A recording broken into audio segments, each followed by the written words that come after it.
auditeur qui nous propose bien sûr un projet particulier. Il est du Congo-Brazzaville, de l'Afrique centrale plus précisément, Lorical Foch. Bonjour. Bonjour, Monsieur Gérald Langlois.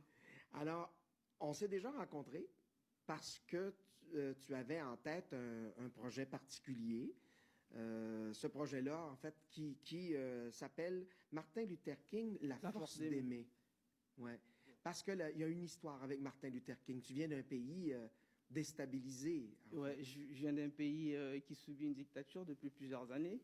Et moi, je pense qu'un projet comme Martin Luther King, la force d'aimer, ça m'intéresse très fort. Pourquoi?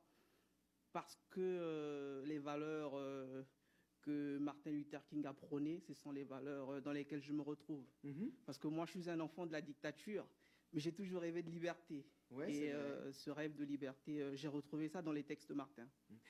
En arrivant au Canada, est-ce que cette liberté-là, c'est la première chose qu'on remarque? Bien sûr. Moi, je pense que ce pays m'a ouvert les portes. Et ce pays m'a accueilli, c'est ma terre, je dirais c'est mon deuxième pays. Et j'ai goûté au grain de la liberté dans ce pays, si bien que aujourd'hui, quelque part, j'en suis content. C'est vrai que c'est pas toujours angélique, parce qu'on ne nous vend pas dans un monde angélique. Il y a toujours des petits problèmes que nous rencontrons au quotidien, que nous rencontrons dans la société. Mais jamais autant que la peur qu'on a pu vivre dans un pays. On ne vit pas dans la peur. Moi, je pense que ici, il y a une réelle liberté d'expression. Dans mon pays, je n'aurais pas pu tenir certains discours que je tiens aujourd'hui. Aujourd'hui, je suis invité sur votre plateau. Et ça prouve à suffisance qu'on est dans un pays libre. Oui.